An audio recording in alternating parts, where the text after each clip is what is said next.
So welcome back. So tonight we have a 3-in-1 show, and the question we're asking two of the guests is, how will this electoral map change? It looks blue in the middle, green around it. Green is NDC, blue is MPP.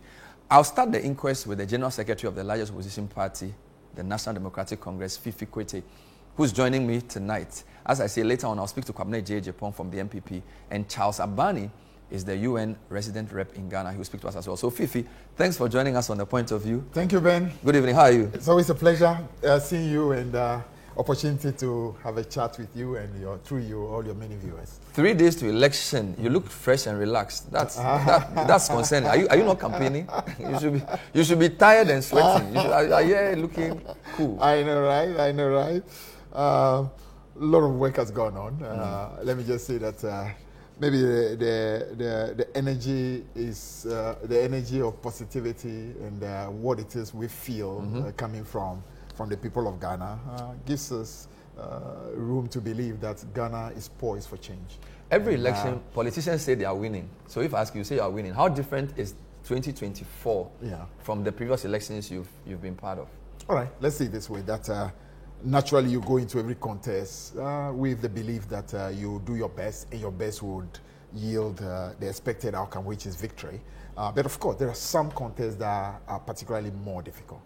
So, for example, moving into 2020, we knew there was a possibility of winning, but that was a much tougher contest because, you know, in Ghana, when you have just a 4-year in government, I mean, the country tends to be a little more patient.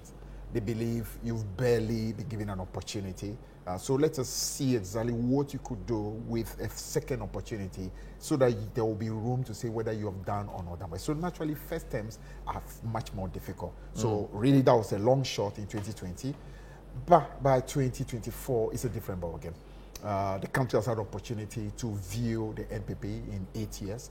They've had opportunity to see the massive resources that have been available to the government in the period of 8 years, and had a way to compare what the situation was economically with what it is today, what the reality today is regarding so many vital things like unemployment, the suffering of the people, the development that has been achieved, and all that. So we believe, relatively, compared to 2020, this election is one that our chances are better. The mood of the country also speaks to change, but of course you don't take anything for granted. You go in with the expectation that things will be well, but you basically have to keep your eye open until you cross that line. But we are very, very positive. Some elections in the past have been clear as to what the question is, but it looks like this election is very confusing. So there's an economy issue. Okay. There's the whole, some people say it's a referendum on Akufo-Addo. Okay. There's the free SHS discussion, preserve it or not. Okay. Then there's the candidates and whether they can be trusted. Okay. So I'm not really sure what's the central thrust. And when I look at your campaign messages as well, some of them focus on John Mahama, some focus on Bawumia, some talk about the economy, lack of jobs. So it seems like there's a whole mixed bag, and there isn't one central theme driving the election. Is that the same impression you get? I think fundamentally and essentially it's always down to economy. Because economy is what it is that affects people most directly. All right. Especially we're talking about a young population. And, you know, Africa, generally the population is young. And as far as their young population is concerned, issues of unemployment, which is an economic situation. People tend to make it look as a social, but it's an economic situation. When an economy is expanding, when opportunities are bound, employment becomes better. So that issue about the lack of employment and also the hope that is affecting young people is one that is directly anchored on the economy. So the economy remains essential. Economy also because then it's been 8 years of real economic difficulty. And this is not just affecting what you call the lower income bracket, it's actually affecting the middle class as well. I mean, the kind of erosion that's happening in the real incomes of the people, whether you are working or not working, it's been massive. And this has been so palpable that for the first time in our history, even pensioners have had the receiving end of the difficulty. And some of these are coming even from the previous 4 years. the banking crisis, the shutdown of banks, the loss of job, the microfinances and closure, and how people lost job, and so on. So these are accumulating effects. And of course, the worst part of it has been the debt, the strangulating debt, and the effect it's had on the currency, on inflation, on general. So you think the economy is the driving thing for voters? Economy is number one. It's always number one. Of course, tied to that economy is the issue of character. Because there again also, as far as this particular election is concerned, is a situation where you having a candidate on the NPP who is trying very hard to distance himself from the difficulties and at the same time trying to take advantage of the limited success. So you see a real conundrum here. He's not got the courage to own up to the problem and say, listen, this has been me. I've been part of this driving and the processes I own it. I'm responsible. No, I'm not responsible for the minuses, but the positive ones, you know what? It's my contribution. It's my policy. But is that not how all of you do? No. Politicians, is that not all of you? How different is that? We've seen Prof. Mills as vice president. We've seen John Mahama as vice president. They never run away from the collective situation. But here is a candidate who actually thinks he's smart, who is trying to play the country and pretending he's not part of the difficulty, but he wants to take advantage of what you call the pluses. And that speaks to character. It tells you that this is an individual who is simply desperate, who will do anything for power, who will lie if he has to, he has to convenient lies and so on. So I say the issue of character becomes important. I think the free SHS is a very convenient thing that the MPP has just, I think their research shows to them that they have no chance except they somehow put everything on free SHS. So they try to smuggle free SHS into the conversation and also dependent and anchor their whole free SHS conversation on lies. Lie being that NDC is going to cancel it. Meanwhile, every step of the way, we have had opportunity to tell this country, even from 2020, that what we intend to do is to have a comprehensive review in order to be able to address challenges while maintaining the good part of free SHS. So you can see, if your whole campaign is anchored on the deception of the people, that NDC is coming to cancel free SHS, this free SHS they are putting into this conversation is not really the center of the matter. The real thing is an economic thing. Globally, there have been about 7 elections, and there's a general anti-incumbency sentiment. So apart from India, almost all the elections that have been held in the past 18 months have been won by oppositions. There's Mexico, there's US, there's a lot of them. Now, that seems to be a wave that may favor you. But there's also a view that it's also a tiredness against politics as usual, which is why people like Alan and Cheddar seem to be on the register more strongly than previous smaller parties.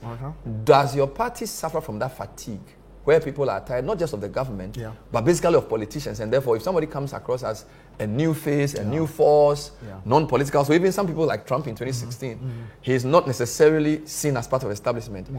In your campaigns, do you suffer from that, this anti-establishment, anti-politician feeling that is sweeping the world? I mean, let's say it this way, that generally cynicism in politics is nothing new. I mean, maybe Ben, you don't recall, but I remember even as early as 1996, I started hearing of cynicism. Where, for example, the 4 years of Rawlings as a constitutional ruler, there were complaints about, we expected this, that has not been done, the other has not been done. Politicians, can we really trust you? That kind of cynicism has been there. It's become much more pronounced lately because the truth, a lot of people who were not necessarily very partisan put a lot of hope in Nana Akufo-Addo. Because Nana Akufo-Addo really, really hyped it, made it look like, a massive transformation was going to happen in this country in 18 years. Transform this country into a developing country. Made it look like it's an easy job. But Umia made it look like the economy is just easy peasy. We can solve the issue of city depreciation quickly. All the roads can be done. We don't need to borrow and stuff like that. So people had massive expectation. Now with all this crash expectation, automatically people start to feel like, oh wow, if these guys that we trusted so much can be this disappointing, that means all politicians are not to be trusted. But listen, the real fundamental issue of trustworthiness, I'm not saying NDC, we are angels, but compared to the kind of massive disappointment, the broken promises that we've seen over the last 8 years, we don't fall in that. So it's true that to understand the young people feel as if the older, let's say the bigger parties have not always been able to deliver. But if you're checking, especially both internal and external polls, even though Cheddar and to understand Alan Kyerematen may naturally have some kind of sentiment. The broad sentiment is asking for change, and change in an established political party that have got the structures through the country, that have got experience in governance, that have been able to deliver something on the back of that can continue. So I think that experience of John Mahama and also the NDC having been there, and of course 8 years of having learned as well to be able to do things better and to be able to do some of the things that we didn't do and do it differently, I think will go for John Mahama and for the NDC. We're still on the point of view. Tonight, my guest is the General Secretary of the NDC. They've almost finished campaigning. The presidential candidates in Ashanti region, they are doing a big rally in Accra on Thursday. MPP is doing the same thing. So essentially, I think that the first question is, Ghana's electoral map has changed. And I'll show you something which I know you already know, but I think people will need to see this. So in 2012, when we looked at the electoral map of Ghana, where green is for NDC, you were a very powerful party, Upper East, Upper West, all the way down here. Mm-hmm.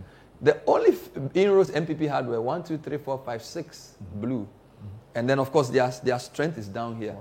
All right? But from 2016, something interesting began to happen where you have the blue is getting more. From 6, it's about 12 now. And then, of course, the green is still here, but even Upper East, Upper West has a couple of blues, right? And the whole of the South, it's like the country was smashed by the MPP.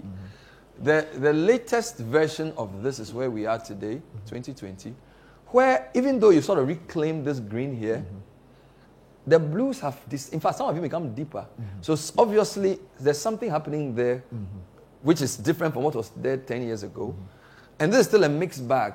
So there's a view that, and then if you look at these slides, it's narrowing, right?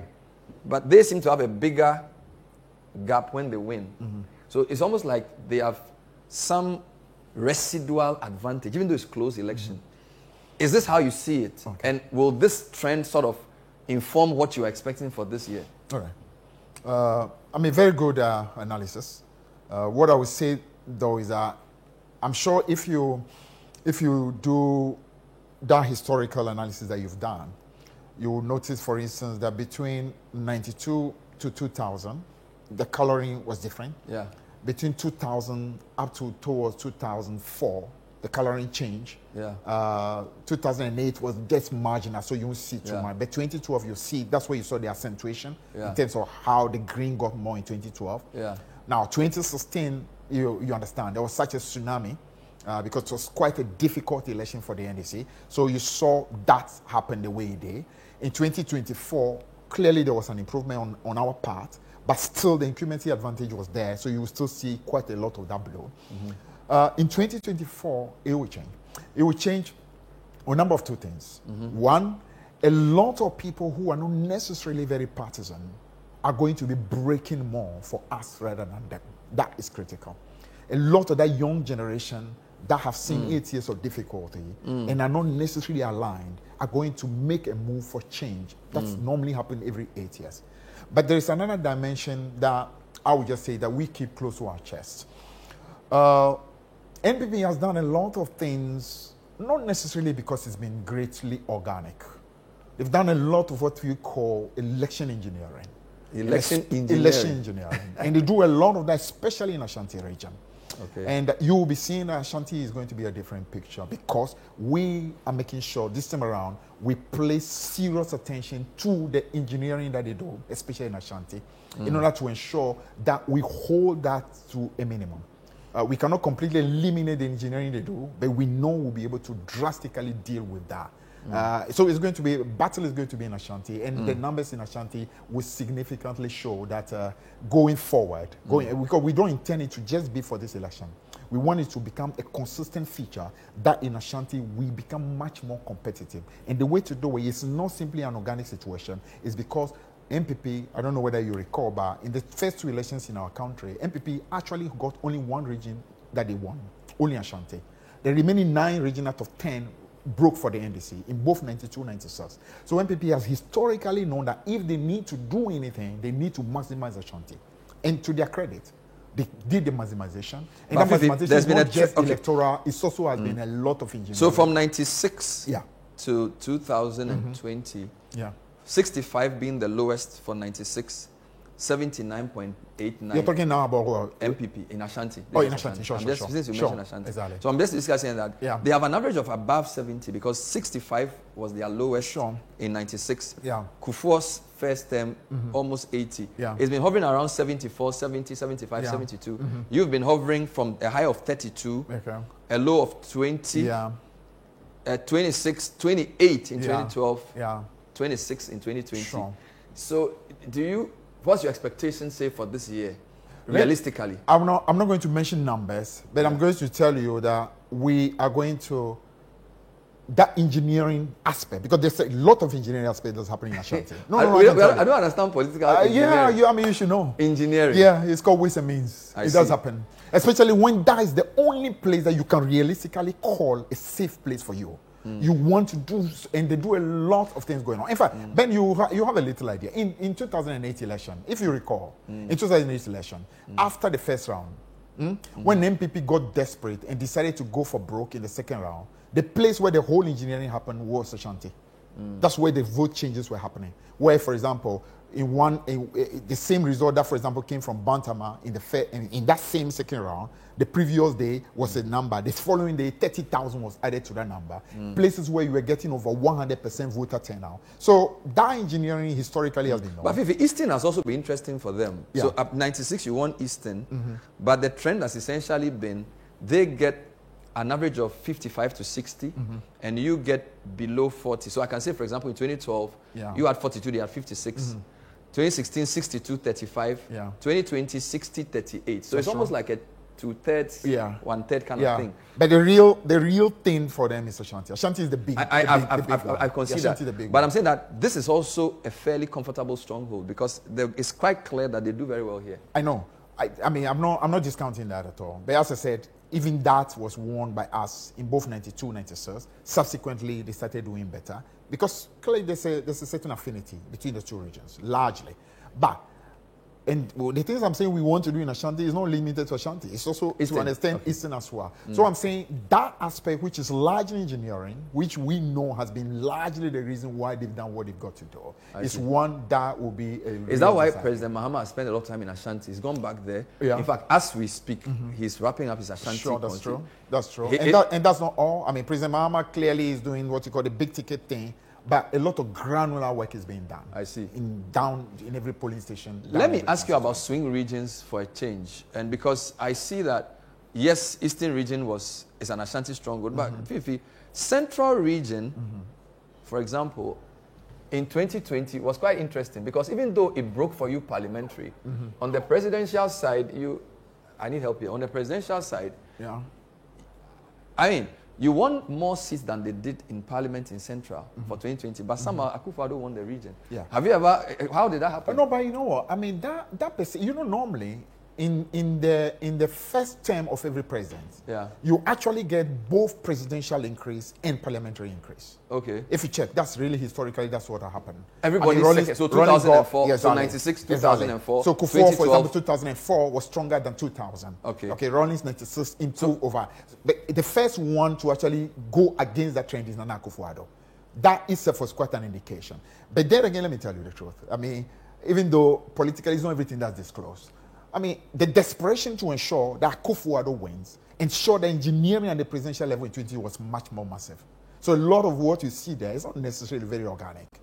Lot of that desperation. The reason it's interesting is that, Fifi, Western, Greater Accra, Central, and BA are the four swing regions. Sure. And apart from Greater Accra that you won in 2020, for presidential, they won Western, Central, and BA put together. Sure. So is that not concerning that?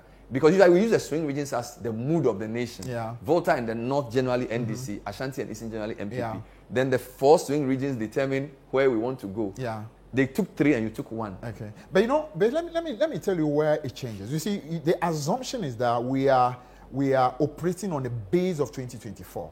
Okay. But 2024 itself is not exactly 2020 as a base. 2020, exactly. Yeah. But 2020 is not really a base. Why? Why? Because what happened in 2020 is a completely different reality from the reality Ghanaians are facing at the moment.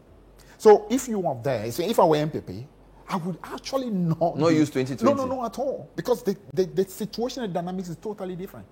That was a mistake, for example. That is a mistake I would say we made in 2016.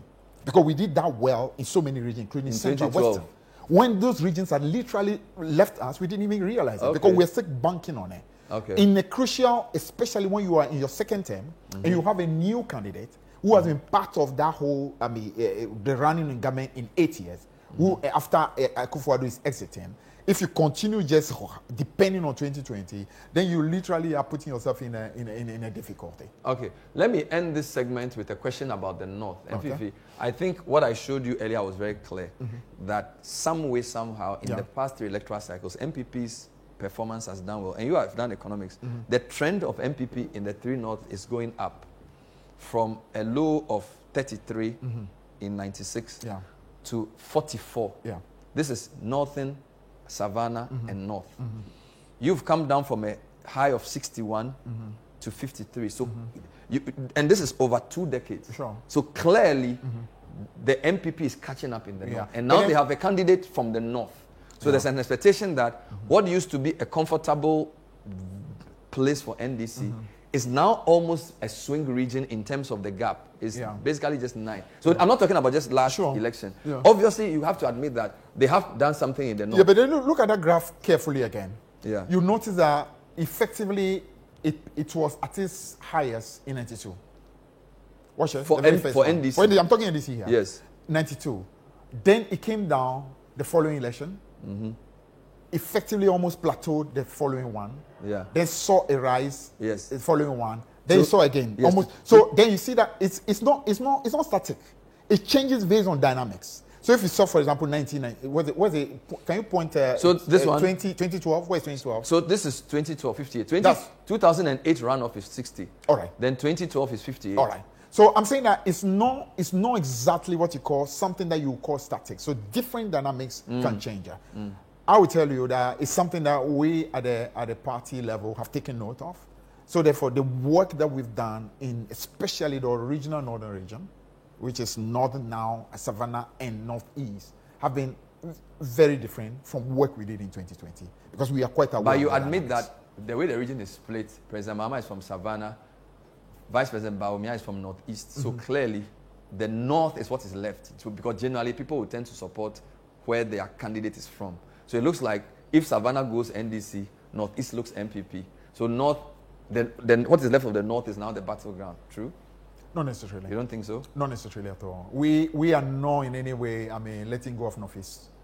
In fact, we believe that even in the very heart where Bawumia comes from, we are going to be competitive. Even in Wale, Nalerigu, Yagaba Kubori. We believe we are going to be competitive right there. There's a view that NDC is confident in the presidential, but MPP has a plan for parliamentary. And some of them believe, and I'm sure my guest I will be speaking to will say this, that they are quite sure that they will pull a surprise in the parliamentary for you. Have you heard about that? It's normal. It's normal that we will pick that. It's normal also that we will be able.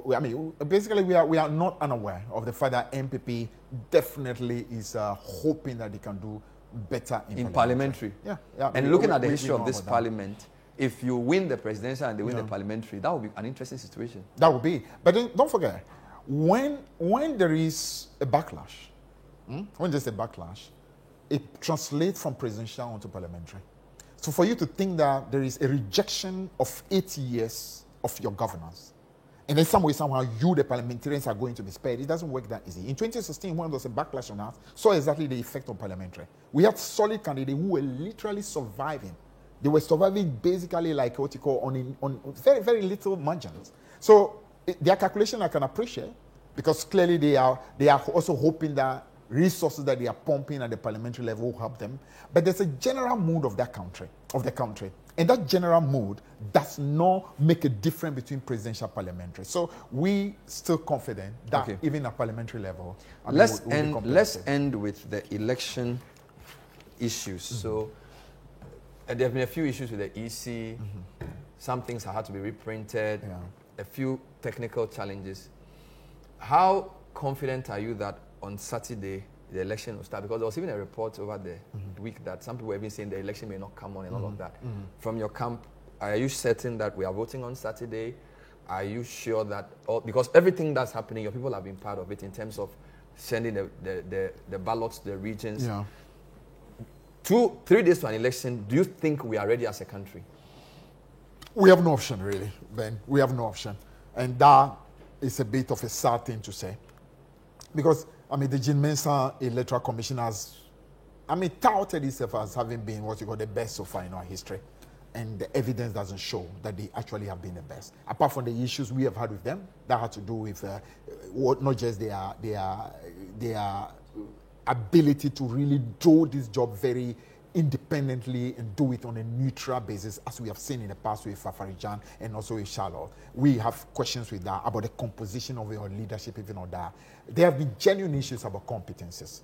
To the point where, for the first time in our history, you've done what was special voting, and 2 big regions have had to be postponed, and they are going to be done tomorrow. So the hitches have been there, which shows clearly that they've not really been on top of the job. They've not done it well. But I think from what we see, election clearly will happen on Saturday. You're confident you are winning? Oh, definitely. Fairly? Definitely. Do you foresee a second round? Let's say it this way. We are confident that we are going to win by the first round. You are confident? We expect that we are going to win by the first round. But at the end of the day, it's always left in the hands of the people of Ghana. And that's why I, together with the rest of the party, we continue telling Ghana, this clearly is a time for us to look at the 8 years that we've had and the need for there to be a change. And one of the main reasons why there is no change, not just for an economic purpose, but also for the need for proper accountability. This country is dying for accountability. The people who have been in power for the last 8 years have absolutely done stuff that is important for a new government to come and put what you call the searchlight on them and be able to examine in details, audit them in order to punish people who are due that punishment. And that punishment is not just due for MPP, but also to be a record so that NDC itself can use it as a benchmark to ensure that we do what is right. I wish you well. Thank you, Fifi Kwete. Thank you very much, and hopefully in the next few days, we'll be talking about Fifi Kwete, the General Secretary of the ruling party. Ghanaians will decide, as he says, and time will tell. Thank you so much, Fifi Kwete. Always a pleasure. For talking to us. So that's all we have time for today's edition of the first part, actually. So we're going to take a short break. When we come back, I'll be speaking to the other side. What do they make of the election? And then we'll speak to one of the referees to find out what they make of our preparation. Stay with us.